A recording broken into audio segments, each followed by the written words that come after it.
नमस्कार किसान भाइयों, आप सभी का हमारे चैनल इंडियन किसान चैनल में स्वागत है। दोस्तों, आज की वीडियो हम बात करने वाले कि गेहूं की फसल में बोरोन के फायदे और गेहूं की फसल में बोरोन का प्रयोग कब और करना चाहिए, कितनी मात्रा में करना चाहिए, क्या इसका सही समय पीरियड है। तो आप इसके लिए इस वीडियो को पूरा अंत तक देखिएगा। बहुत ही जबरदस्त जानकारी मिलने वाली कि बोरोन का प्रयोग हमें कौन से वाले बोरोन का प्रयोग गेहूं की फसल में करना चाहिए, कितने प्रकार के बोरोन मार्केट में अवेलेबल है। तो ये सारे सवालों के जवाब आपको इस वीडियो में मिलने वाले हैं। यदि आप हमारे चैनल पर नए हैं तो कृपया करके हमारे चैनल को सब्सक्राइब करना बिल्कुल मत भूलिए और हमारे इस वीडियो को अधिक से अधिक शेयर करें अपने दोस्तों के साथ, हमारे किसान भाइयों के साथ, जिससे जो हमारी जानकारी है उन तक पहुंच सके। वो आने वाले समय अपनी गेहूं की फसल से बोरोन का प्रयोग करके अपनी गेहूं की फसल से बेहद अच्छा पैदावार ले सकें। तो आइएगा हम शुरू करते हैं किसानों की गेहूं की फसलें बोरोन का प्रयोग हमें क्यों करना चाहिए और कितना करना चाहिए, क्या इसका सही समय पीरियड है। तो आप इस वीडियो को बिल्कुल भी स्किप मत करिए और इस वीडियो को पूरा अंत तक देखते रहिएगा। पहले तो मैं आपको बताना चाहूँ किसान में कि जैसे कि हमारे किसान में गेहूं की फसल करते हैं और गेहूं की फसल में जो सबसे ज्यादा पोषक तत्वों का प्रयोग करते हैं वो है नाइट्रोजन, फास्फोरस और पोटास।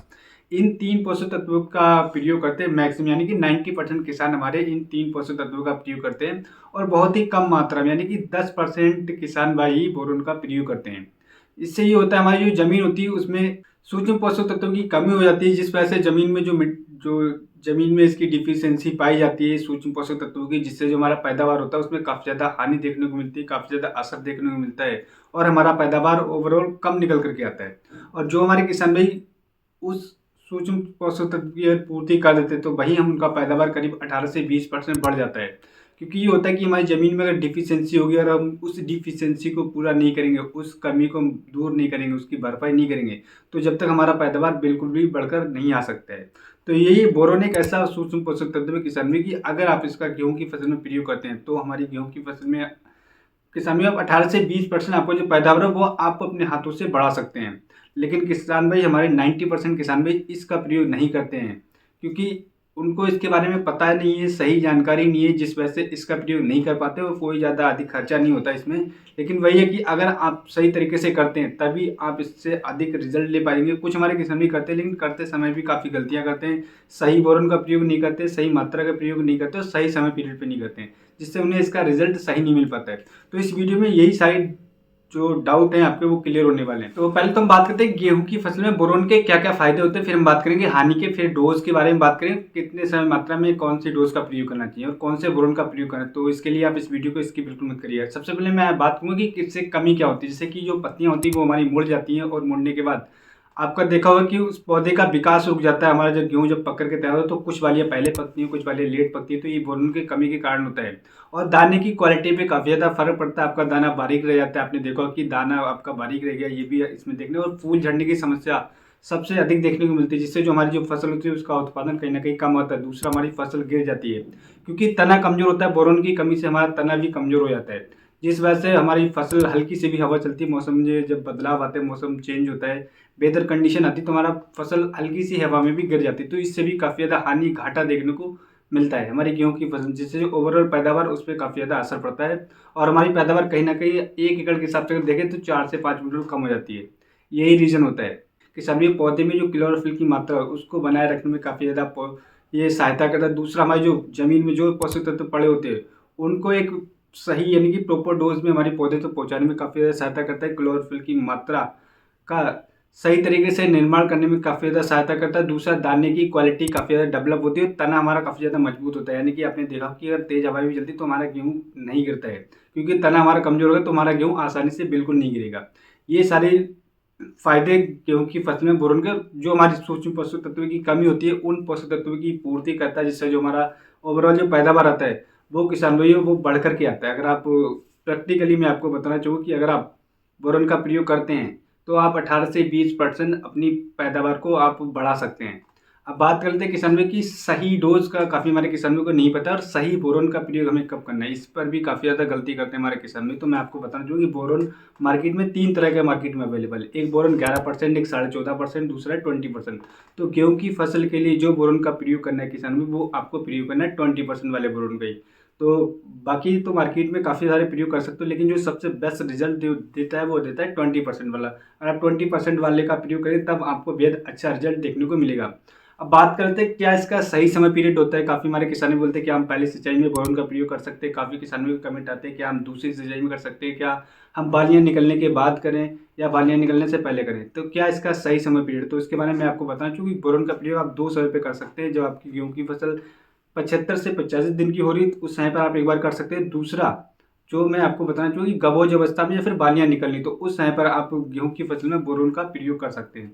अब बात करते हैं किसान भाई कि इसका प्रयोग करते समय में कितनी डोज़ रखना चाहिए। बहुत सारे किसान भाई बोलते हैं कि क्या हम 10 ग्राम प्रति टंकी के हिसाब से करें या फिर किस हिसाब से, तो मैं आपको बताना चाहूँगा जैसे 20 ग्राम ले लीजिएगा और एक 15 लीटर की जो टंकी आती है उसमें आप घोल तैयार करके आप स्प्रे कर दीजिएगा, तब आपको बेहद अच्छा रिजल्ट देखने को मिलेगा। जैसे एकड़ की बात करें तो आपको कम से कम 200 ग्राम बोरोन का प्रयोग अवश्य करना है अपनी गेहूं की फसल में। अगर आप अच्छा रिजल्ट लेना चाहते हैं तो आप करके देखिएगा, आपको बेहद अच्छा रिजल्ट देखने को मिलेगा। जो हमारे किसान भी बोरोन का प्रयोग करते हैं वो कमेंट करके जरूर बताएं कि बोरोन का प्रयोग कौन सी स्टेज में करते हैं और कितनी मात्रा में करते हैं, जिससे जो हमारे अन्य किसान भी उन तक जानकारी पहुंच सके। तो अगर आप कर रहे हैं बोरोन का प्रयोग तो आप कमेंट करके जरूर बताइएगा कि आप कौन सी स्टेज में कर रहे हैं, कितनी मात्रा में कर रहे हैं, जिससे हमारे अन्य किसान भाई तक ये जानकारी पहुँच सके। तो आपको ध्यान रखना है कि बोरन का प्रयोग आप 2 समय पे कर सकते हैं, 75 से 50 दिन। दूसरा आपका जब कवच अवस्था में या फिर बालियाँ निकलनी हो। अब यहाँ पर एक सवाल और उठता है हमारे किसान भाइयों का कि क्या हम बोरन का प्रयोग करते समय किसी अन्य टेक्निकल के साथ में प्रयोग करें तब हमें अच्छा रिजल्ट देखने को मिला। तो मैं यहाँ पर बताना चाहूँगा कि जैसे कि आप बोरन का प्रयोग 2 टेक्निकल के साथ में करेंगे तब आपको बेहद अच्छा रिजल्ट देखने को मिलेगा आपकी गेहूँ की फसल कवच अवस्था में। उस समय पर आप बोरन का प्रयोग करें तो उसके साथ में आप NPK 05234 ले लीजिएगा 1 किलोग्राम और उसके साथ में आप 200 ग्राम बोरोन ले लीजिएगा और स्प्रे कर दीजिएगा। और आपकी बालियाँ निकल चुकी है, निकल रही है, तो उस समय पर आप NPK 0050 के साथ में 200 ग्राम बोरोन का प्रयोग करें, तब आपको बेहद अच्छा रिजल्ट देखने को मिलेगा। और यहाँ पे मैं एक चीज़ और बताना चाहूँगा किसान में कि जो जानकारी आपको कोई भी नहीं देगा आज के टाइम पे, जैसे कि मैं आपको बताना चाहूँ कि जब आपकी गेहूँ की फसल में आप बोरोन का प्रयोग कर रहे हैं तब आपकी गेहूँ की फसल में नमी होना बहुत ही ज़्यादा अति आवश्यक है, क्योंकि अगर नमी होगी तब आपको इसका रिजल्ट बेहद जल्दी मिलेगा और बहुत ही अच्छा रिजल्ट देखने को मिलेगा। तो यहाँ पर भी काफ़ी मेरे किसान भाई गलती करते हैं कि बोरन का प्रयोग तो कर रहे हैं लेकिन खेत उनका सूखा है व खेत में नमी बिल्कुल नहीं है। तो आप ऐसा करेंगे तो आपको रिजल्ट 50% से ही कम मिलेंगे। तो आप जब करेंगे तब आप पहले नमी मेंटेन कर लें, उसके बाद में इसका स्प्रे करें। तो इस तरीके से अगर आप बोरन का प्रयोग करते हैं किसान भाई तो अपनी गेहूँ की फसल से आप 18 से 20% गारंटी के साथ प्रति एकड़ आप पैदावार को बढ़ा सकते हैं बोरन का प्रयोग करने से। तो उम्मीद करता हूँ दोस्तों मैं आपको एक सही और एक सटीक जानकारी दे पाऊँ। अगर हमारी वीडियो आपको पसंद आई तो हमारे चैनल को सब्सक्राइब करना बिल्कुल भूलिएगा और इस वीडियो को अधिक से अधिक हमारे किसानों के साथ शेयर करें, जिससे जो हमारी जानकारी उन तक पहुँच सके और वो अपनी गेहूँ की फसल से बेहद अच्छा पैदावार ले सके। दोस्तों मैं यहाँ पे एक जानकारी और देना चाहूँगी, गेहूँ की फसल में खरपतवार की समस्या बहुत ही अधिक देखने को मिलती है। तो हमारे चैनल पर बहुत ही ज़बरदस्त जानकारी वाली वीडियो पोस्ट हो चुकी है। गेहूँ की फसल में अगर आपके चौड़ी पत्ती के सकरी पत्ती खरपतवार हैं तो उनको किस प्रकार से खत्म कर सकते हैं, वीडियो पोस्ट हो चुकी है, वो वीडियो देख सकते हैं। दूसरी, दिसंबर महीने में कैसी कौन सी सब्जियों का चयन करना चाहिए जिससे हम बेहद अच्छा पैदावार ले सकें। तीसरी वीडियो के बारे में आपको बता दूं, गेहूं की फसल में अगर आप गुड़ का प्रयोग कर रहे हैं तो गुड़ का प्रयोग करने से पहले उस वीडियो को अवश्य देख ले। काफ़ी हमारे किसान में गलती कर रहे हैं कि गुड़ का प्रयोग करते समय, तो ऐसी कौन सी गलती आपको नहीं करना है। तो हमारे चैनल पर वीडियो पोस्ट हो चुकी है कि अगर गेहूँ की फसल में आप गुड़ का प्रयोग करें तो आप उस वीडियो को जरूर देखें, आपको बहुत ही ज़बरदस्त जानकारी उसमें मिलेगी। तो जिस सारे वीडियो के लिंक आपको डिस्क्रिप्शन में मिल जाएंगे, वो आप वीडियो देख सकते हैं, बहुत ही ज़बरदस्त जानकारी ले सकते हैं। तो उम्मीद करता हूँ दोस्तों मैं आपको एक सही और एक सटीक जानकारी दे पाया। अगर हमारी वीडियो आपको पसंद आई तो हमारे चैनल को सब्सक्राइब करना बिल्कुल भूलिएगा और हमारे इस वीडियो को अधिक से अधिक शेयर करें। अगली वीडियो मिलते हैं दोस्तों नई वीडियो में नई जानकारी के साथ। धन्यवाद किसान भाई।